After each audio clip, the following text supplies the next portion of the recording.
Question solve करेंगे। इन questions को solve करने से पहले कुछ हम लोग इसके कॉन्सेप्ट जान लें, जिससे ये क्वेश्चन इजीली सॉल्व हो जाएंगे, आपको ज़्यादा रखना नहीं पड़ेगा। तो चलिए शुरू करते हैं। सबसे पहले हम बात करें सेपरेशन के क्लासिफिकेशन की, कितने टाइप का सेपरेशन होता है। अगर हम सेपरेशन की बात करें, सेपरेशन का मतलब क्या होता है, एक सॉल्यूशन से उसके किसी एक कंपोनेंट को अलग करने की प्रोसेस सेपरेशन कहलाती है। सॉल्यूशन का मतलब क्या है, जो जिसमें दो या दो से ज़्यादा सब कंपोनेंट मिले हुए हों। जैसे ए और बी अगर मिक्स किया गया है, एक सॉल्यूशन है, इस सॉल्यूशन से हम ए को सेपरेट करना चाहते हैं, अलग करना चाहते हैं, एक्सट्रैक्ट करना चाहते हैं, तो इसी प्रोसेस को हम लोग बोलते हैं सेपरेशन। सेपरेशन देखें कुल हो जाएंगे टोटल 3 टाइप्स के हमें पढ़ने होते हैं। फर्स्ट आपका टाइप है लिक्विड लिक्विड एक्सट्रैक्शन, या लिक्विड लिक्विड सेपरेशन भी बोल सकते हैं आप, लिक्विड लिक्विड एक्सट्रैक्शन हो जाएगा। दूसरा लिक्विड सॉलिड एक्सट्रैक्शन हो जाएगा, और तीसरा हो जाएगा एसिड बेस एक्सट्रैक्शन। ठीक, तो liquid liquid, liquid solid and acid base separation या एक्सट्रैक्शन, जो भी बोलना चाहें आप। तो ये 3 तरह की सेपरेशन होती है। लिक्विड लिक्विड वाले को हम लोग सॉल्वेंट एक्सट्रैक्शन भी बोलते हैं, इसी का दूसरा नाम है सॉल्वेंट एक्सट्रैक्शन, जो कि हमारा सिलेबस है बीएससी 4th सेमेस्टर का, इसी को हमें पढ़ना है डिटेल में। बाकी इन दोनों को डिटेल में पढ़ने की ज़रूरत नहीं है, क्योंकि वो आउट ऑफ सिलेबस भी है हमारा। ठीक, तो बात करते हैं लिक्विड लिक्विड एक्सट्रैक्शन की बात करें अगर, तो इसमें क्या होता है कि अगर कोई हमारा एक सॉल्यूट है जो किसी एक सॉल्वेंट ए में डिज़ोल्व है, सॉल्वेंट ए में डिज़ोल्व है, इसको हमें सॉल्वेंट ए से सेपरेट करना है। सॉल्यूट को, इस सॉल्यूट को क्या करना है, सॉल्वेंट ए से सेपरेट करना है, तो इसके लिए हम एक और सॉल्वेंट यूज़ कर लेते हैं, सॉल्वेंट बी। ठीक है, सॉल्वेंट ए में डिज़ोल्व था, एक सोल्यूशन बना था, उस सोल्यूशन से सॉलिड को सेपरेट करना है, इसके लिए हम एक अनदर सॉल्वेंट बी यूज़ कर लेते हैं, तो इसी को हम लोग बोलते हैं लिक्विड लिक्विड एक्सट्रैक्शन, या इसी को सॉल्वेंट एक्सट्रैक्शन नाम दिया जाता है। इसमें ध्यान क्या देना है कि ये जो दोनों सॉल्वेंट हम यूज़ करते हैं, सॉल्वेंट ए एंड बी, ये दोनों इमिसिबल होने चाहिए, दोनों आपस में मिक्स नहीं होने चाहिए, दोनों क्या होने चाहिए, इमिसिबल होने चाहिए। जनरली क्या होता है कि हमारा जो सॉल्वेंट ए है ये वाटर होता है, और दूसरा जो हम यूज़ करते हैं वो ऑर्गेनिक सॉल्वेंट यूज़ करते हैं। ठीक है, जनरली ये हमको हमें पढ़ना होता है कि सॉल्वेंट ए हमारा वाटर होता है, नहीं वाटर में कोई सॉल्यूट डिजॉल्व होता है एक सोल्यूशन फॉर्म में, उस सोल्यूशन से सॉल्यूट को अलग करने के लिए हम एक ऑर्गेनिक सॉल्वेंट यूज़ कर लेते हैं। ठीक है, अभी और इस पर डिटेल में डिस्कशन हम लोग करेंगे, फिलहाल अभी शॉर्ट में थोड़ा सा बात करते हैं। तो लिक्विड लिक्विड एक्सट्रैक्शन हो गया ये। फिर आता है liquid solid extraction. Liquid solid extraction, इसमें क्या होता है, इसमें हम एक लिक्विड की हेल्प से किसी चीज़ को सेपरेट करते हैं सॉलिड मिक्सचर से। इसमें एक लिक्विड की हेल्प लेंगे और हमारे सॉल्यूट को सेपरेट करेंगे सॉलिड मिक्सचर से। जैसे हम बात करें टी और कॉफ़ी का जो सेपरेशन होता है, टी एंड कॉफ़ी, इसी मेथड से होता है। ये इसी के अंतर्गत आता है, टी एंड कॉफ़ी। जैसे कि कैफीन का एक्सट्रैक्शन हम लोग करते हैं सॉलिड मिक्सचर से, कैफीन का एक्सट्रैक्शन करते हैं, इसके लिए लिक्विड यूज़ करते हैं वाटर लिक्विड का यूज़ करके कैफीन को सॉलिड मिक्सचर से सेपरेट किया जाता है। तो टी और कॉफ़ी में जो सेपरेशन यूज होता है, एक्सट्रैक्शन यूज होता है, वो लिक्विड सॉलिड टाइप एक्सट्रैक्शन होता है। इस बात को याद रखेंगे, एक क्वेश्चन आपको इसमें मिलेगा ये वाला। ठीक, नेक्स्ट आता है acid base extraction. Acid base extraction में किस प्रिंसिपल का हम लोग यूज़ करते हैं, तो इसमें एक प्रिंसिपल यूज़ करते हैं हम लोग कि एसिड और बेस दोनों एक दूसरे में सॉल्युबल हैं। Acid and base are soluble in each other. Acid base में सॉल्युबल होता है, सॉल्युबल बेस एसिड में सॉल्युबल होता है। इसी प्रिंसिपल का यूज़ करके हम लोग एसिड बेस एक्सट्रैक्शन करते हैं। हालांकि ये दोनों हमारे आउट ऑफ सिलेबस हैं, तो इस पर हम ज़्यादा बात नहीं कर रहे हैं, लेकिन लिक्विड लिक्विड एक्सट्रैक्शन इन सॉल्वेंट एक्सट्रैक्शन को डिटेल में हम लेकर पढ़ते हैं। तो इतना आपको नोट करने की ज़रूरत तो आप कर लीजिए। चलिए इसको मिटा देते हैं, फिर हम बातें आगे बढ़ाते हैं, चर्चा आगे शुरू करते हैं इस पर। सबसे पहली बात करें हम प्रिंसिपल की, कि जो सॉल्वेंट एक्सट्रैक्शन हम लोग यूज़ कर रहे हैं, इसका प्रिंसिपल क्या है, ये किस प्रिंसिपल पर बेस्ड है। तो इसका जो प्रिंसिपल है वो है नर्स डिस्ट्रीब्यूशन लॉ पर, नर्स डिस्ट्रीब्यूशन लॉ पर। अब ये नर्स डिस्ट्रीब्यूशन लॉ क्या है, ये लॉ ये कहता है कि अगर कोई सॉल्यूट अगर कोई सॉल्यूट किसी गिवन टेम्परेचर पर अपने आप को दो सॉल्वेंट में डिस्ट्रीब्यूट करता है तो दोनों सॉल्वेंट में उसका जो कंसंट्रेशन होगा उसका रेशियो कांस्टेंट होता है एट अ गिवन टेम्परेचर, किसी एक टेम्परेचर पर।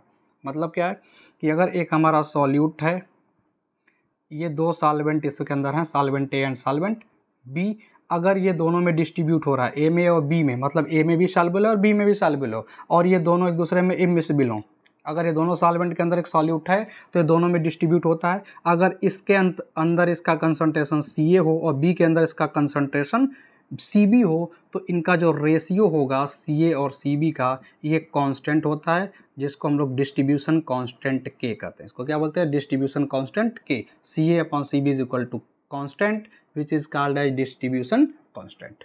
ठीक है, ये इसका प्रिंसिपल है। किस पर बेस्ड है? नर्स डिस्ट्रीब्यूशन लॉ पर। चलिए क्वेश्चन पे एक बार नजर डाल लें।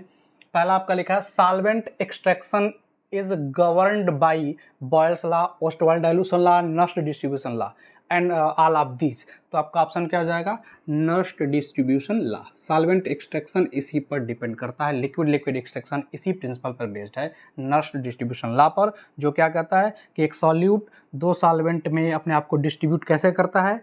इस तरह से डिस्ट्रीब्यूट करता है कि दोनों सॉल्वेंट में उसके जो कंसंट्रेशन का रेशियो है वो कांस्टेंट होता है, जिसको हम लोग डिस्ट्रीब्यूशन कांस्टेंट के बोलते हैं, के से डिनोट करते हैं। ठीक है, चलिए नेक्स्ट क्वेश्चन आपका क्वेश्चन नंबर 2 कह रहा है solvent extraction is also known as, अभी शुरू में ही बताया था कि सॉल्वेंट एक्सट्रैक्शन को लिक्विड लिक्विड एक्सट्रैक्शन नाम से भी जाना जाता है। तो आपका ये ऑप्शन ए करेक्ट हो जाएगा, लिक्विड लिक्विड एक्सट्रैक्शन।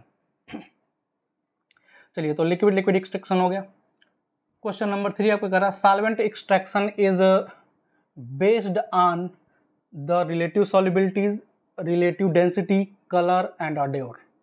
इन पर से किस पर डिपेंड करता है? Solvent extraction is based on, तो ये आपका होता है रिलेटिव सॉल्युबिलिटीज पर। किस पर डिपेंड करता है? रिलेटिव सॉल्युबिलिटीज पर, क्योंकि इसमें क्या कौन सा प्रिंसिपल यूज कर रहे हैं? नॉस डिस्ट्रीब्यूशन लॉ का। तो इसमें कहा गया सॉल्यूट दोनों सॉल्वेंट के अंदर डिस्ट्रीब्यूट होता है, मतलब इसके अंदर भी सॉल्युबल है, इसके अंदर भी सॉल्युबल है, उन्हीं का रेशियो कांस्टेंट होता है। तो हम क्या देख रहे हैं यहाँ पर? रिलेटिव सॉल्युबिलिटी देख रहे हैं। क्या देख रहे हैं? Relative solubility. अगर दोनों में सॉल्युबिलिटी उसके अंदर है तो उसी का यूज़ करके हम इस सेपरेशन को अप्लाई करते हैं। अभी आगे जैसे जैसे डिटेल में पढ़ेंगे और ये बात क्लियर हो जाएगी। तो फिलहाल आप इस पर टिक करेंगे रिलेटिव सॉल्युबिलिटीज़ पर, कि दोनों सॉल्वेंट में उसकी सॉल्युबिलिटीज़ कैसी है, उस पर डिपेंड करता है ये। चलिए अगला कह रहा है the use solvent in solvent extraction process is, कह रहा है कि जो सॉल्वेंट हम यूज करते हैं सॉल्वेंट एक्सट्रैक्शन प्रोसेस में वो क्या होता है? तो आपका ऑप्शन सी दिख रहा होगा, ऑर्गेनिक। अभी पीछे कहा गया था कि इसमें जनरली हम लोग एक लिक्विड यानी वाटर के अंदर सॉल्यूट डिजॉल्व होता है, वो सोल्यूशन दिया जाता है, और एक ऑर्गेनिक सॉल्वेंट हम लोग यूज़ करते हैं उसको सॉल्यूट को सेपरेट करने के लिए। तो वहाँ पे हम लोग क्या यूज़ करते हैं? Organic solvent. जनरली क्या यूज़ करते हैं? Organic solvent. तो ये हमारा ऑप्शन सी करेक्ट हो जाएगा। चलिए नेक्स्ट क्वेश्चन आपका question number 5। Solvent extraction is more effective when the extraction is repeated with. अभी इसको समझने के लिए थोड़ा सा आगे हमें और डिटेल में डिस्कशन करनी होगी।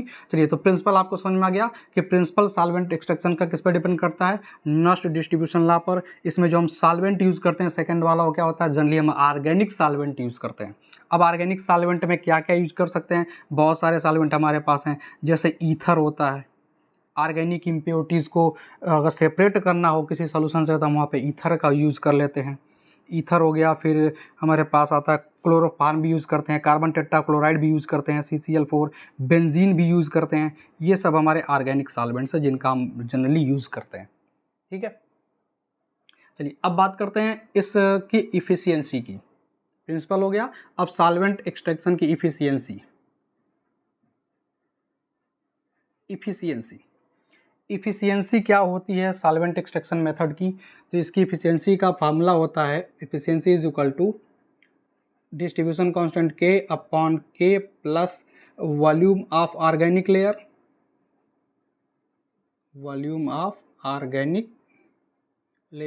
Divided by volume of aqueous layer. इस फार्मूले का यूज़ करके हम लोग इसकी इफ़िशियंसी निकाल सकते हैं।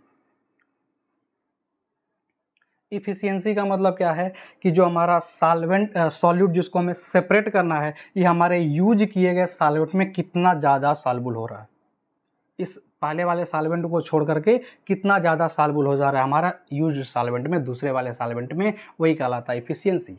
अगर ये ज़्यादा परसेंटेज इसका इसमें चला गया तो कहेंगे इफ़िशियंसी ज़्यादा है, कम जाएगा तो इफ़िशियंसी कम है।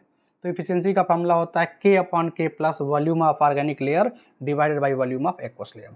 अब ये वॉल्यूम लेयर ऑर्गेनिक लेयर क्या है, एक्वस लेयर क्या है, तो अगर मान लो सेपरेशन हमें करना है तो हमने क्या किया, एक हमारा जो एक्वस सॉल्यूशन था उसको ले लिया, इसके ऊपर हम लोग ऑर्गेनिक सॉल्वेंट अपना डाल देते हैं।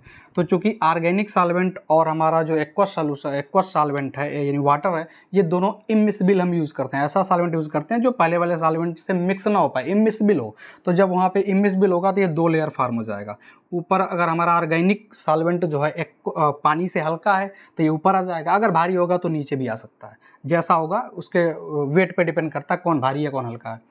तो नीचे हमारा एक्वस लेयर हो गया, ऊपर ऑर्गेनिक लेयर हो गया। तो ये वॉल्यूम ऑफ एक्वस लेयर इसको लेना है और वॉल्यूम ऑफ ऑर्गेनिक लेयर इसको लेना है। अब के इज क्या है यहाँ पर, डिस्ट्रीब्यूशन कांस्टेंट, ठीक है। तो इस फार्मूले के आधार पर इफिशियंसी हम लोग कैलकुलेट करते हैं। चलिए अब आगे इसमें देखते हैं और देखते हैं, अगर हमें इफिशियंसी सेपरेशन टेक्निक की बढ़ानी है, सॉल्वेंट एक्सट्रैक्शन की अगर इफिशियंसी को बढ़ाना है, तो इफिशियंसी को बढ़ाने के लिए हमें पता है कि ये भिन्न जो फ्रैक्शन दिख रहा है, भिन्न ऊपर अंश नीचे हर है, तो इस डिनोमिनेटर का को छोटा करना है, इसको छोटा करना होगा, क्योंकि जितना डिनोमिनेटर छोटा होगा भिन्न का मान, फ्रैक्शन का मान उतना ही ज़्यादा आएगा, यानी इफिशियंसी उतनी ज़्यादा है। अगर इसको बढ़ाना है तो इसको छोटा करना होगा। अब इसको छोटा करने के लिए देख अगेन एक भिन्न यहाँ पे फ्रैक्शन दिख रहा है, तो इसको अगर छोटा करना है तो इसका जो डिनोमिनेटर है इसको फिर क्या करना होगा, बड़ा करना होगा, क्योंकि ये बड़ा होगा तभी ये छोटा आएगा, और छोटा जब ये पूरा रहेगा तभी ओवरऑल बड़ा हो जाएगा। तो इस वाले फ्रैक्शन को जो ये नीचे दिख रहा है volume of organic layer divide by volume of aqueous layer, इसको हमें छोटा करना होगा। इसके लिए वॉल्यूम ऑफ एक्वस लेयर को बढ़ाना होगा और वॉल्यूम ऑफ ऑर्गेनिक लेयर को छोटा करना होगा। तो इसमें हमें क्या करना होगा, इफिशियंसी तब हमारी बढ़ेगी जब वॉल्यूम ऑफ ऑर्गेनिक लेयर ये क्या हो, लेस हो जाए, कम हो जाए, किससे, वॉल्यूम ऑफ एक्वस लेयर से। और इसको ज़्यादा से जितना मिनिमम कर पाएँ उतना हमारे लिए बेनिफिशियल है, उतनी ज़्यादा हमारी इफिशियंसी बढ़ेगी। तो इफिशियंसी को बढ़ाने के लिए जो हम ऑर्गेनिक सॉल्वेंट यूज़ करते हैं उसको कम अमाउंट में यूज़ करते हैं। क्या करते हैं, उसको कम से कम अमाउंट में यूज़ करते हैं। अगर मान लो 100 ml हमें यूज़ करना है तो हम एक बार में यूज़ नहीं करेंगे, हम कोशिश करेंगे कम से कम अमाउंट में ज़्यादा बार सेपरेशन कर प्रोसेस को अपनाएं। तो हम उसको मान लो 10 ml यूज़ कर लें हर बार, 10 बार सेपरेशन प्रोसेस अपनाएं, तब ज़्यादा एफिशिएंसी आ जाएगी। 5-5 ml करके 20 बार करें तो और ज़्यादा एफिशिएंसी आएगी। जितना कम अमाउंट यूज़ करेंगे उतनी ज़्यादा एफिशिएंसी आएगी। तो इस पे बेस्ड हमारा जो क्वेश्चन नंबर ये 4 था वो है the used solvent in solvent extraction process is viscous, ये तो हो गया था। नेक्स्ट 5th नंबर था solvent extraction is more effective when the extraction is repeated with small solvent, large solvent या नन ऑफ दिस। तो यहाँ पे हम क्या यूज़ करेंगे, small amount of solvent, small solvent, कम से कम सॉल्वेंट यूज़ करना है, ज़्यादा बार प्रैक्टिकल को करना है, एक्सपेरिमेंट को करना है। तो हमारा जो इफिशियंसी होगी यानी जो सेपरेशन होगा वो ज़्यादा इफेक्टिव आएगा, ठीक है। चलिए क्वेश्चन नंबर 5 आपका हो गया। ये 5 क्वेश्चन हमने कंप्लीट कर लिया। आई होप आपको बात समझ में आ रही होगी इतनी। चलिए अगला क्वेश्चन हमारा है ether layer is use to separate. अभी हमने बात की थी ऊपर की जो हमारा ऑर्गेनिक सॉल्वेंट हम यूज़ करते हैं, ether, carbon tetrachloride, chloroform, benzene, ETC हम यूज़ करते हैं। ये किसके लिए यूज़ करते हैं, ऑर्गेनिक इम्प्योरिटीज़ के लिए। किसके लिए, ऑर्गेनिक इम्प्योरिटीज़ के लिए, ठीक है। तो यहाँ पे ऑप्शन क्या आपको हो जाएगा, ऑर्गेनिक इम्प्योरिटीज़ को सेपरेट करने के लिए हम ईथर का यूज़ करते हैं। चलिए फिर आगे आते हैं question number 7। Distribution constant of benzene acid between water and benzene is 0.304 at 20 degree Celsius. What is the number of moles of benzoic acid which may be extracted from 100 centimeter cube of 0.2 molar aqueous solution by 10 centimeter cube of benzene? Option आपका दिया है, इसको आपको solve करना है।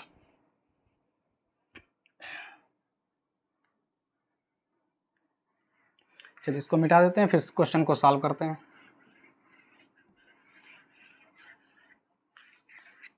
चलिए अब यहाँ पे देखें हमारा जो डिस्ट्रीब्यूशन कांस्टेंट है वो दिया हुआ है, नंबर्स में दे दिया है 20 डिग्री सेल्सियस डिस्ट्रीब्यूशन कांस्टेंट दिया है ये बेंजीन और वाटर के लिए। तो अगर हम डिस्ट्रीब्यूशन कांस्टेंट को कैलकुलेट कर लें और उसको उसके इक्वल कर दें तो हमारा क्वेश्चन सॉल्व हो सकता है। ठीक है, तो अब यहाँ पे मान लें क्या दिया है कि डिस्ट्रीब्यूशन कांस्टेंट दिया है, पूछ क्या रहा है, हाँ, what is the number of moles of benzoic acid which may be extracted from 100 centimetre cube that is 100 ml of 0.2 molar aqueous solution. ठीक है, एक एक्वस सोल्यूशन है जो 0.2 मोलर है। देखें, बात समझें, अगर ये 0.2 मोलर एक्वस सोल्यूशन है, इसका मतलब क्या है, इसका मतलब हो गया कि 1 लीटर के अंदर 0.2 मोल उसके अंदर बेंजोइक एसिड है। 1 लीटर सोल्यूशन है, एक्वा सोल्यूशन, ये पानी में घुला हुआ है, उसमें 1 लीटर के अंदर कितना मोल हमारा बेंजोइक एसिड है, 0.2 मोल। इसका मतलब हो गया 1 लीटर दैट इज 1000 ml हो जाएगा, और 1000 ml इज इक्वल टू होता है 1000 सेंटीमीटर क्यूब, यानी 1 सेंटीमीटर क्यूब में 1 ml होता है। तो 1000 सेंटीमीटर क्यूब कंटेन 0.2 मोल बेंजोइक एसिड। शार्ट में लिख रहे हैं, काम बस हमें रिजल्ट से मतलब है, बेंजोइक एसिड। ठीक है, कितना बेंजोइक एसिड होगा 1000 सेंटीमीटर क्यूब में, और यहाँ पे क्वेश्चन में कितना दिया है, सिर्फ 100 ml ऑफ सेंटीमीटर क्यूब है, 100 सेंटीमीटर क्यूब है। तो बताओ 100 सेंटीमीटर क्यूब में कितना होगा, यानी 100 ml में, इसका देख लें कितना कम है, ये 1/10 है, तो ये भी 1/10 हो जाएंगे, 10 से इसमें डिवाइड कर दें तो 0.02 मोल, 0.02 मोल बेंजोइक एसिड इतना होगा उसके अंदर, क्योंकि वो 100 ml ही टोटल हमारा एक्वस सॉल्यूशन है, तो उसमें 0.2 मोल हमारा बेंजोइक एसिड है। अब इसमें से हमने क्या किया, सॉल्वेंट यूज किया बेंजीन एक्सट्रैक्ट करने के लिए इस बेंजोइक एसिड को, तो हम मान लेते हैं कि इसका x मोल एक्सट्रैक्ट होकर चला गया बेंजीन के अंदर। क्या मान लेंगे, x मोल एक्सट्रैक्ट हो गया। तो बताएं, अगर x मोल एक्सट्रैक्ट हो गया तो बेंजीन के लिए, इन बेंजीन हम बात करें, इन बेंजीन में जो कंसंट्रेशन होगा बेंजोइक एसिड का वो कितना हो जाएगा, तो x मोल गया है, x मोल उसके अंदर जाकर डिजॉल्व हो गया, और कितना बेंजीन यूज किया गया इसको पहले क्वेश्चन में पढ़ें, by 10 centimetre cube of benzene, यानी 10 ml बेंजीन यूज करना है, तो 10 ml के अंदर अगर x मोल चला गया तो x/10 हो जाएगा कंसंट्रेशन, किसका कंसंट्रेशन, बेंजोइक एसिड का बेंजीन में कंसंट्रेशन ये हो जाएगा। ठीक है, ऐसे ही अब बताइए, अगर x मोल चला गया बेंजीन के अंदर तो उस वाटर के अंदर यानी एक्वस सॉल्यूशन के अंदर अब कितना बचा रह जाएगा, था कितना 0.02 मोल, उसमें से x मोल सेपरेट होकर बेंजीन में चला गया, तो वाटर के अंदर कितना बचेगा 0.02 माइनस x, और वाटर कितने ml है 100 ml, वाटर कितने ml, एक्वस सॉल्यूशन 100 ml, तो 100 ये वाटर के अंदर कंसंट्रेशन है और ये बेंजीन के अंदर, तो इसको हम C भी लिख देते हैं और इसको CW लिख देते हैं। ठीक है, अभी हमने पीछे बात की थी डिस्ट्रीब्यूशन कांस्टेंट के की, तो हमने कहा था कि सॉल्वेंट ए के अंदर कंसंट्रेशन और सॉल्वेंट बी के अंदर कंसंट्रेशन दोनों का रेशियो कांस्टेंट होता है at constant temperature which is called as distribution constant K. तो सी अपन सी बी, यहाँ पे जो क्वेश्चन में दिया उसको पढ़ेंगे ध्यान से, बिटवीन वाटर एंड बेंजीन दिया, बिटवीन वाटर एंड बेंजीन मतलब वाटर के साथ बेंजीन का रेशियो लेना है, तो वाटर हमारा ये है, बेंजीन वाला ये है, तो दोनों का रेशियो ले लेंगे। यहाँ पे हम डिवाइड कर देते हैं x/10 और कितनी वैल्यू दी है 0.304। ठीक है, इस तरह से किया। अब क्या करेंगे, इसको हम सॉल्व करेंगे। सॉल्व करने के लिए देखें तो 1 0 से 1 0 इसका कैंसिल हो जाएगा। ठीक है, 1 0 से 1 0 क्या हो गया, कैंसिल हो गया। अब इसका हम क्रॉस मल्टीप्लाई कर दें तो यहाँ हो जाएगा 0.02 minus X divide by 10 is equal to, X इधर मल्टीप्लाई कर जाएगा तो 0.304 इंटू एक्स। ठीक है, इस 10 से भी इधर मल्टीप्लाई कर देते हैं तो 0.02 X minus 0.02 minus X is equal to 10 से मल्टीप्लाई करेंगे हो जाएगा 3.04 एक्स। अब एक्स को एक तरफ कर दें तो 0.02 इज इक्वल टू ये एक्स माइनस हो जाके प्लस हो जाएगा, तो 3.04 में 1 जाके ऐड हो जाएगा तो हो जाएगा 4.04 एक्स। एक्स की वैल्यू हमें निकालनी है तो 0.02 डिवाइड बाई 4.04, इसको सॉल्व कर लेंगे आप, तो डिवीज़न करिए, भाग करिए, सॉल्व करने पे आपका आंसर ये आएगा 0.05। देखिए मैं थोड़ा सा कन्फ्यूज हूँ, इन दोनों में से कोई एक आएगा, शायद यही है। सॉल्व करके चेक कर लें, जो भी आपका ऑप्शन है 0.05 या फिर 0.05, ज़्यादा चांस है कि यही आएगा। चलिए इसको डिवाइड करिए, आ जाएगा आंसर आपका। चलिए आगे बढ़ते हैं क्वेश्चन नंबर 8 पर। Choose the wrong option, the type of extraction are. करा हमें रॉन्ग ऑप्शन चूज करना है। The types of extraction are, number 1 liquid liquid extraction, solid liquid solid extraction, acid base extraction and gas gas extraction. करा इसमें से wrong कौन सा है? तो हमने पढ़ा कि एक्सट्रैक्शन हमारा 3 टाइप का होता है, लिक्विड लिक्विड, उसके बाद क्या बताया गया था, लिक्विड सॉलिड और एसिड बेस एक्सट्रैक्शन। 3 टाइप का एक्सट्रैक्शन होता है। यहाँ पे चौथा दिख रहा है गैस गैस एक्सट्रैक्शन, जो कि रॉन्ग है। गैस गैस एक्सट्रैक्शन दिख रहा है, तो ये हमारा रॉन्ग ऑप्शन होगा, इसी को हमें चूज करना होगा। ठीक है, चलिए अब क्वेश्चन नंबर आपका 8 तक निपट गया। चलिए क्वेश्चन नंबर 9 करते हैं। Extraction of T and coffee works on the principle of solid solid extraction, liquid liquid extraction, liquid solid extraction and acid base extraction. इनमें से किस पर बेस्ड होता है? कौन सा हमारा टी एंड कॉफ़ी का। तो आपको अभी शुरू में ही बताया था, टी एंड कॉफ़ी का एक्सट्रैक्शन जो होता है वो किस पे डिपेंड करता है? लिक्विड सॉलिड एक्सट्रैक्शन आता है, जिसके अंदर कैफीन को सॉलिड मिक्सचर से सेपरेट करते हैं वाटर का यूज़ करके। ठीक है, तो कौन सा एक्सट्रैक्शन है? लिक्विड सॉलिड एक्सट्रैक्शन है। लिक्विड सॉलिड कहाँ से ऑप्शन दिख रहा है आपको? ऑप्शन नंबर बी करेक्ट है। सॉरी यहाँ लगा दिया, ये आपका लिक्विड सॉलिड है, ऑप्शन बी ये करेक्ट। ठीक है, ये तो पहले क्वेश्चन का था ये। ठीक, चलिए अब क्वेश्चन 9 तक आपका हो गया। क्वेश्चन नंबर 10 आपका आ रहा, the ratio of the concentration of solute in 2 solvents is called as. 2 solvent के अंदर कंसंट्रेशन का रेशियो क्या कहलाता है? अभी पीछे बताया था, क्या कहलाता है? डिस्ट्रीब्यूशन कांस्टेंट कहलाता है। तो आपका क्वेश्चन नंबर 10 का ऑप्शन हो जाएगा distribution constant, option A correct हो जाएगा। चलिए अगला है क्वेश्चन नंबर 11। क्वेश्चन नंबर 11 को सॉल्व करने के लिए थोड़ा सा और हमें प्रोसेस को आगे समझना होगा। चलिए तो आगे और चर्चा करते हैं इस चैप्टर में। चलिए हमने बात कर ली टाइप्स में, इसके बाद प्रिंसिपल की बात कर ली, फिर इसके बाद इफिशिएंसी की बात कर ली। अब हम बात करेंगे इसके मैकेनिज्म की। क्या बात करते हैं? मैकेनिज्म की। मैकेनिज्म ऑफ लिक्विड एक्सट्रैक्शन की बात करें या सॉल्वेंट एक्सट्रैक्शन की बात करें, लिक्विड लिक्विड एक्सट्रैक्शन की बात करें, तो मैकेनिज्म क्या होता है? ये देखें, इसमें हम सेपरेशन जो करते हैं हम लोग बेसिकली 2 तरह से होता है। पहला होता है बाई सॉल्वेशन। क्या यूज़ करते हैं हम लोग? By solvation. सॉल्वेशन द्वारा एक्सट्रैक्शन करते हैं, मतलब हम सॉल्वेंट यूज़ करते हैं। और दूसरा होता है बाई चिलेशन। बाई चिलेशन, 2 तरह से हम लोग इसको यूज़ करते हैं, बाई सॉल्वेशन और बाई चिलेशन। सॉल्वेशन की चर्चा हमने पहले भी कर ली है कि इसमें हम 2 सॉल्वेंट यूज़ करते हैं, एक सॉल्वेंट जिसके अंदर सॉल्यूशन बना हुआ होता है, दूसरा सॉल्वेंट यूज़ करते हैं जो दूसरे में इमिसिबल होते हैं, उसका हम लोग उपयोग कर लेते हैं।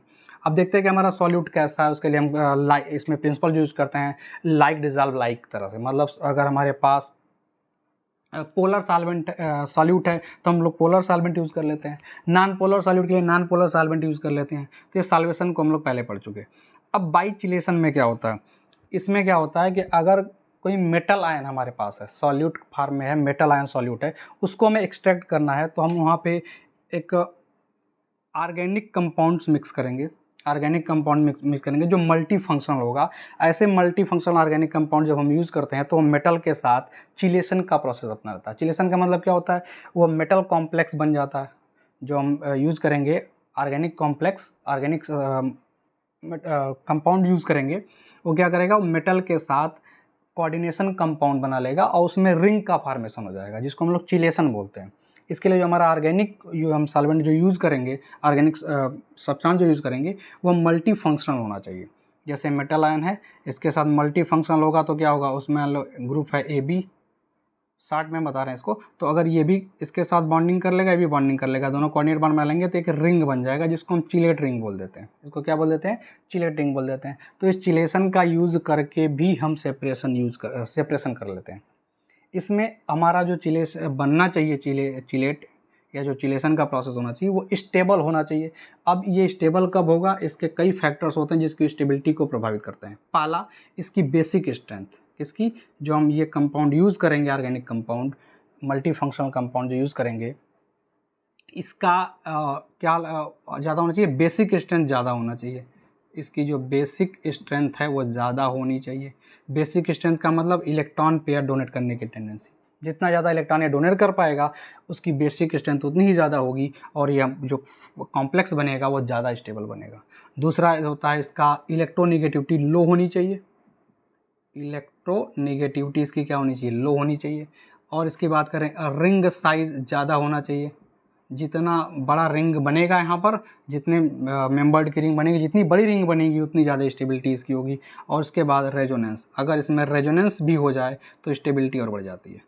ये फैक्टर्स, 4 फैक्टर्स हैं जो इसकी स्टेबिलिटी को, ऑसिलेशन की स्टेबिलिटी को अफेक्ट करते हैं, प्रभावित करते हैं। पहला, बेसिक स्ट्रेंथ ज़्यादा होना चाहिए, इलेक्ट्रोनेगेटिविटी लो होनी चाहिए, रिंग साइज ज़्यादा से ज़्यादा बड़ा होना चाहिए और रेजोनेंस पॉसिबल हो जाए तो और अच्छा है। रिंग साइज भी होना चाहिए। दूसरी चीज़, नंबर ऑफ रिंग्स भी अफेक्ट करते हैं। अगर एक की बजाय 2 रिंग मिल जाए तो और ज़्यादा स्टेबल हो जाएगा। तो ring of size of ring and number of ring दोनों स्टेबिलिटी को अफेक्ट करते हैं। इसमें बात करें कि एग्जांपल की, तो जैसे निकिल है Ni++, इसको अगर सेपरेट करना हो, तो हम लोग यहाँ पर जो ऑर्गेनिक कंपाउंड यूज़ करते हैं वो है डाईमिथाइल ग्लाइऑक्सिम। क्या यूज़ करते हैं, डाईमिथाइल ग्लाइऑक्सिम। जैसे इसको मिक्स करेंगे ये निकल के साथ क्या बना लेगा, चिलेटिंग कंपाउंड बना लेगा जो कि बहुत स्टेबल होता है। इसको हम लोग इजीली फिर सेपरेट कर पाते हैं सॉल्वेंट से। ठीक है, तो इसको आप याद रखिए। इस पे भी एक क्वेश्चन बन सकता है कि निकिल जो हमारा आयन Na++ आयन है, इसको डाईमिथाइल ग्लाइऑक्सिम की हेल्प से सेपरेट करते हैं। ठीक, तो क्वेश्चन पे आते हैं हम लोग। A metal ion forms a red chelate with dimethyl ग्लाइऑक्सिम। कह रहा है कि एक मेटल आयन है जो रेड कलर का चिलेट फॉर्म करता है डाईमिथाइल ऑक्सिम के साथ, डाईमिथाइल ग्लाइऑक्सिम के साथ। वो मेटल कौन सा है हमारा, तो मेटल है निकिल++, Na++। ठीक है, इसको डायरेक्ट आप याद रखिए Na++ है। चलिए नेक्स्ट क्वेश्चन की बात करें। Question number 12, a chelating agent forms a chelate with metal ion. कह रहा है कि एक चिलेटिंग एजेंट है जो चिलेट फॉर्म कर रहा है मेटल आयन के साथ। चिलेटिंग एजेंट का मतलब जो हम कंपाउंड मिक्स कर रहे हैं, मल्टी फंक्शनल कंपाउंड जो हम डाल रहे हैं उसको हम चिलेटिंग एजेंट बोलते हैं, क्योंकि वही चिलेट का फॉर्म कर रहा है। तो the chelate will be most stable when the number of rings in the chelate is 1, 3 to nil। कह रहा है कब ज़्यादा स्टेबल चिलेट बनेगा, जब उसमें जो रिंग होगी वो 1 हो, 2 3 रिंग हो और 2 रिंग हो। कितने रिंग हो, अभी बताया था कि जो ring of size of ring होता है और नंबर ऑफ रिंग होता है, दोनों स्टेबिलिटी को बढ़ाते हैं।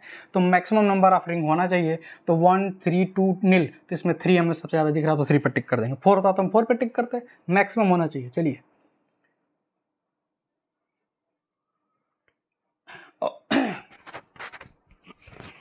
चलिए आगे के अब जो 5 क्वेश्चन बचे हैं इनको सॉल्व करने के लिए थोड़ा सा और कॉन्सेप्ट को हमें आगे बढ़ाना होगा। चलिए अभी हम क्वेश्चन नंबर 15 को भी सॉल्व कर सकते हैं, समझ लें इसको। The efficiency of separation will be maximum when whole solvent is added. जब पूरा सॉल्वेंट एक साथ यूज कर लेंगे तब इफिशियंसी मैक्सिमम होगा, या 2 इंस्टॉलमेंट ईच 50 ml, यानी सॉल्वेंट को 50 ml के 2 इंस्टॉलमेंट में यूज करेंगे, एक बार 50 ml फिर अगेन 50 ml। या थर्ड ऑप्शन दे रहा है 4 इंस्टॉलमेंट ईच 25 ml, यानी 25 ml करके 4 बार सेपरेशन करेंगे। या फिर 10 ml लेकर के 10 बार करेंगे, 10 ml के 10 बार यूज़ करेंगे। तो अभी पीछे बताया था एफिशिएंसी को बढ़ाने के लिए कि जो एक्वस लेयर का वॉल्यूम है वो ज़्यादा होना चाहिए, ऑर्गेनिक लेयर का जो वॉल्यूम है वो कम से कम होना चाहिए। यानी हम सॉल्वेंट को कम से कम यूज़ करेंगे और कई बार सेपरेशन टेक्निक अपनाएंगे, तो उसमें जो एफिशिएंसी होगी वह ज़्यादा आएगी। तो इसका मतलब कौन सा ऑप्शन आप टिक करेंगे, यहाँ पे सबसे ज़्यादा इसमें दिख रहा है 10 ml का हम 10 बार यूज़ करेंगे, 10 इंस्टॉलमेंट ईच 10 ml। ठीक है, सबसे ज़्यादा एफिशिएंसी उसी में आएगा क्योंकि सबसे कम अमाउंट उसी में यूज़ किया जा रहा है। चलिए अब बात करते हैं, 4 क्वेश्चन बच गए, इसके लिए थोड़ा सा कॉन्सेप्ट को और आगे बढ़ाते हैं। सब आगे हम बात करें अगर, तो हमसे एक क्वेश्चन यहाँ से पूछ सकता है कि जब हम सॉल्वेंट एक्सट्रैक्शन कर रहे हैं तो इसमें अगर हम मान लो अभी कहा गया कि एफिशिएंसी को बढ़ाने के लिए हम उसको कम अमाउंट यूज़ करेंगे सॉल्वेंट का और कई बार प्रोसेस को अपनाएंगे। तो जब कई बार प्रोसेस को अपनाएंगे, मान लो पहली बार जब प्रोसेस किया तो उसमें कुछ अमाउंट सॉल्यूट का सॉल्वेंट के अंदर डिजॉल्व हो गया, फिर दोबारा किया तो बचे हुए अमाउंट में से कुछ और चला गया, तीसरी बार किया तो फिर कुछ चला गया। तो हर बार जब हम सेपरेशन टेक्निक अपनाएंगे तो कुछ ना कुछ अमाउंट उस एक्वा सॉल्वेंट के अंदर रह जाएगा। तो दो प्रोसेस के बाद कितना बचेगा, 5 प्रोसेस के बाद कितना बचेगा। यानी हमको फार्मूला एक हमें पूछ सकता है कि nth प्रोसेस के बाद कितना सॉल्वेंट कितना सॉल्यूट लिक्विड के अंदर यानी वाटर के अंदर रह गया, कितना बच गया, उसको हमें कैलकुलेट करना है। यानी इसको बोल सकते हैं अनएक्सट्रैक्टेड सॉल्वेंट, अनएक्सट्रैक्टेड सॉल्यूट। तो इसकी बात करें, अनएक्सट्रैक्टेड सॉल्यूट आफ्टर n प्रोसेस।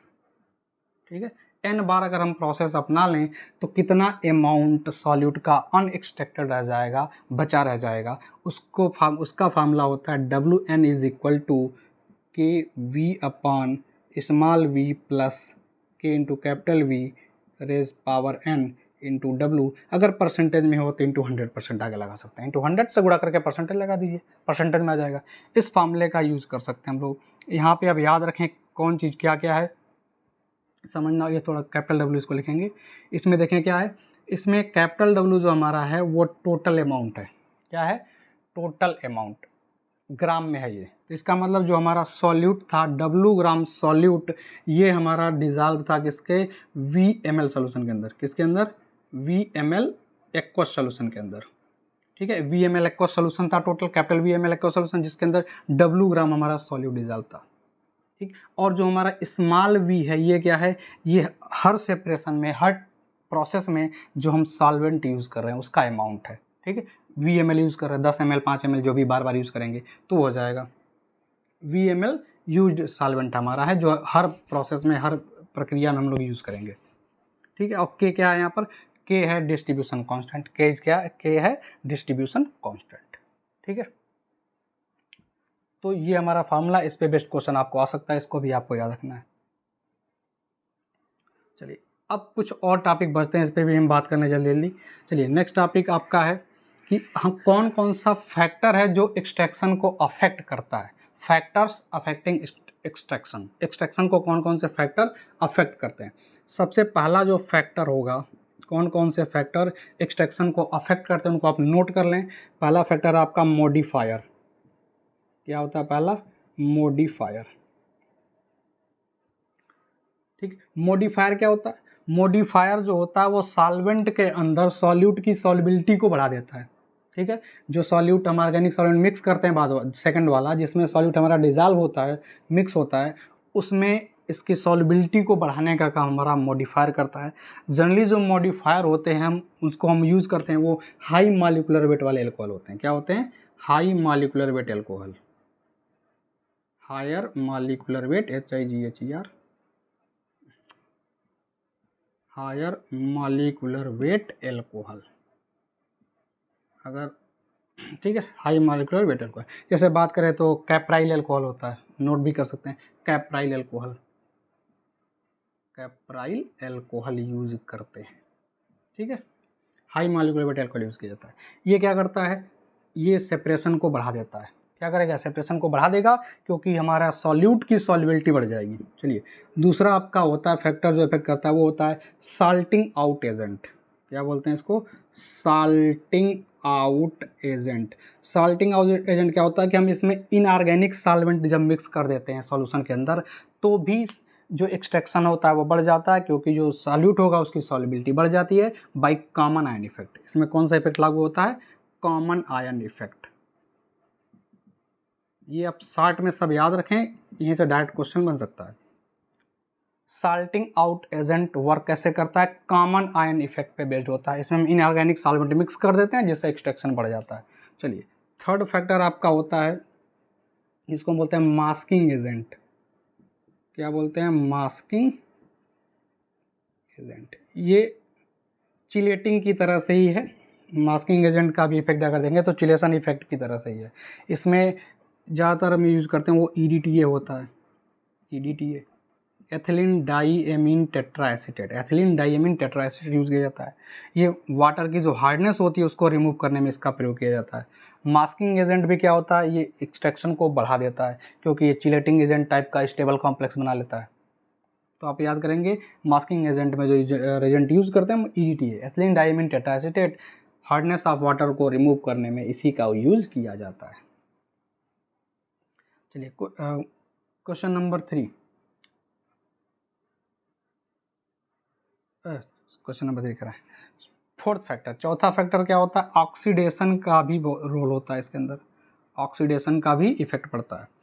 देखिए क्या होता है कि ऑक्सीडेशन को हम चेंज कर लें, ऑक्सीडेशन स्टेट को चेंज करने से भी एक्सट्रैक्शन अफेक्ट हो जाता है। जैसे एग्जांपल की बात करें, अगर Fe++ आयन है, Fe++ ये क्लोराइड सोल्यूशन के अंदर है, अगर यहाँ से हम Fe++ को सेपरेट कर सकते हैं क्लोराइड सोल्यूशन से, लेकिन अगर इसको Fe++ को Fe++ में रिड्यूस कर दिया जाए Fe++ में, तो इसका एक्सट्रैक्शन पॉसिबल नहीं होता, फिर ये अनएक्सट्रैक्टेड हो जाता है, इसको हम एक्सट्रैक्ट नहीं कर पाते फिर। तो ऑक्सीडेशन स्टेट का भी एक्सट्रैक्शन पे इफेक्ट पड़ता है। तो ये 4 फैक्टर्स हैं जो इफेक्ट करते हैं, modifier, salting out agent, masking agent और ऑक्सीडेशन। ये चारों फैक्टर्स क्या करते हैं, एक्सट्रैक्शन को अफेक्ट करते हैं। इनको अब याद रखेंगे। तो इस पर भी एक बेस्ट आपका क्वेश्चन है, द क्वेश्चन नंबर 13,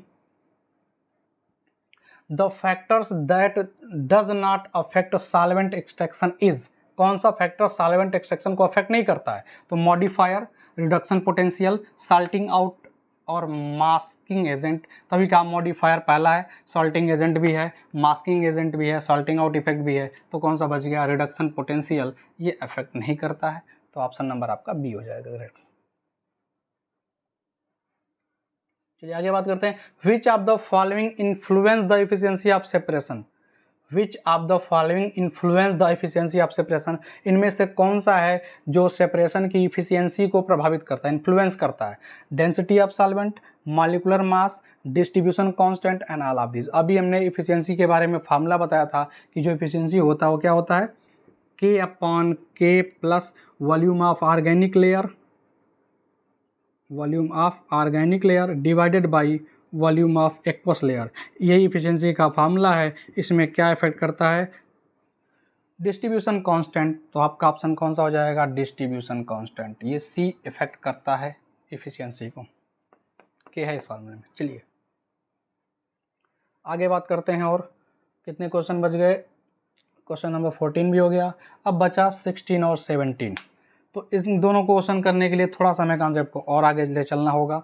तो हमारा अगला टॉपिक है टेक्निक ऑफ एक्सटेंशन। कितने तरह के एक्सट्रैक्शन यूज़ करते हैं, कौन कौन सी टेक्निक हम लोग इसमें यूज़ करते हैं, टेक्निक्स ऑफ एक्सट्रैक्शन। तो इसमें देखिए हम लोग 4 तरह की टेक्निक यूज़ करते हैं। पहला जो हमारा टेक्निक है वो है बैच एक्सट्रैक्शन, BATCH। दूसरा जो होता है वो होता है हमारा मल्टीपल एक्सट्रैक्शन। तीसरा जो होता है वो होता है कॉन्टिन्यूअस, और चौथा होता है काउंटर करंट। क्या होता है, काउंटर करंट एक्सट्रैक्शन। ये 4 तरह के एक्सट्रैक्शन टेक्निक हम लोग यूज़ करते हैं। अब इसको शॉर्ट में हमें याद रखना है कब कौन सा यूज़ करते हैं। देखिए बैच एक्सट्रैक्शन क्या होता है, ये सबसे सिंपल जो हम लोगों ने शुरू से ही कहा कि एक सॉल्वेंट जिसके अंदर वाटर के अंदर सॉल्यूट हमारा घुला हुआ एक सोल्यूशन बना हुआ है, इसमें हम एक अदर सॉल्वेंट यूज़ कर लेते हैं। वो सॉल्वेंट उससे हल्का भी हो सकता है, उससे भारी भी हो सकता है, बस क्या ध्यान देना है कि इमिसिबल होना चाहिए। तो वो बैच हमारा कहलाता है, बैच सेपरेशन प्रोसेस कहलाता है। इसके लिए भी अपरेटस भी ऐसे हम बना सकते हैं। यहाँ पे एक कॉक लगा होगा जिसको घुमा करके हम लिक्विड को अलग कर सकते हैं। तो हमारा एक यहाँ सॉल्यूट हमारा सोल्यूशन भर दिया जाएगा जो एक्वस सोल्यूशन है। इसके अंदर दूसरा हम जो सॉल्वेंट डालेंगे, ऑर्गेनिक सॉल्वेंट है, वो होगा यहाँ पर। तो 2 लेयर बन जाएगी क्योंकि दोनों इमिसिबल हैं। फिर क्या करेंगे, कॉक को खोलेंगे, एक लेयर वाले को अलग कर लेंगे। अब जिसमें हमारा सॉल्यूट है उसमें से क्या करेंगे, जैसे मान लो हमारा ये एक्वस है और ये हमारा ऑर्गेनिक है, तो एक्वस वाले को खोल के अलग कर लिया। अब यहाँ बचेगा ऑर्गेनिक, ऑर्गेनिक वाले को फिर से अलग कर लेंगे, सेपरेट कर लेंगे, और उसमें से उसको इवेपोरेशन द्वारा उसको हम क्या करेंगे, हीट करके वेपोराइज कर देंगे सॉल्वेंट को और हमारा सॉल्यूट उसमें बच जाएगा। तो कुछ सॉल्यूट का अमाउंट हमें मिल गया, कुछ हमारा सॉल्यूट हमें थोड़ा सा अमाउंट में मिल गया।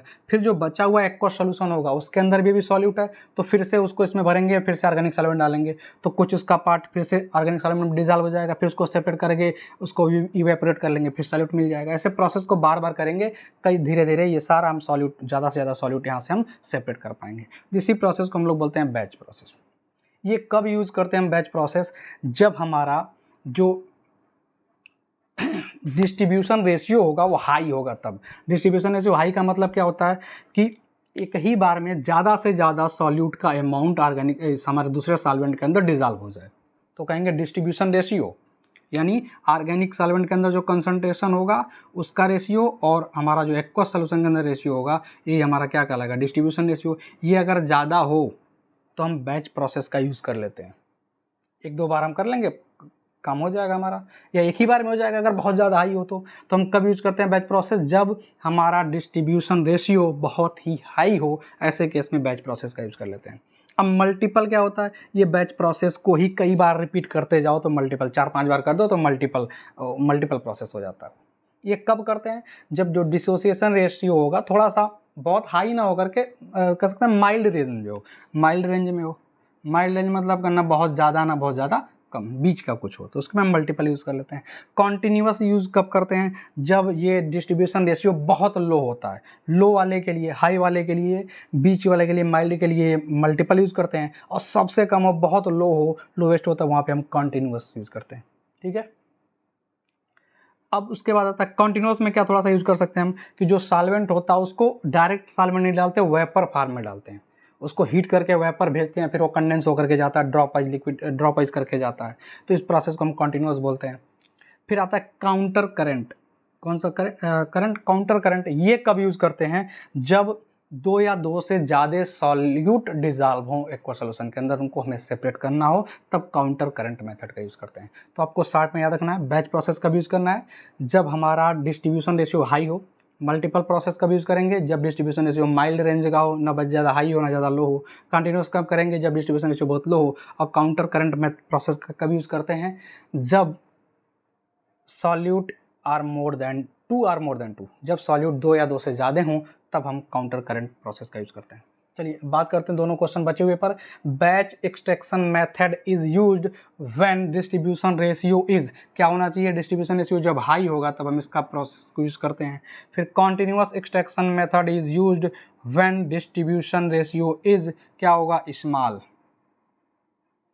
2 जगह स्मॉल लिख दिया, याद कोई भी, चलिए स्मॉल पर टिक कर देंगे आप, स्मॉल होना चाहिए। माइल्ड वाले में क्या होना चाहिए, तब वहाँ पे हम मल्टीपल प्रोसेस यूज़ करते हैं। और जब सॉल्यूट मोर देन 2 हो, 2 या मोर देन 2 हो, तब वहाँ पे काउंटर करंट यूज़ करते हैं। चलिए, तो आई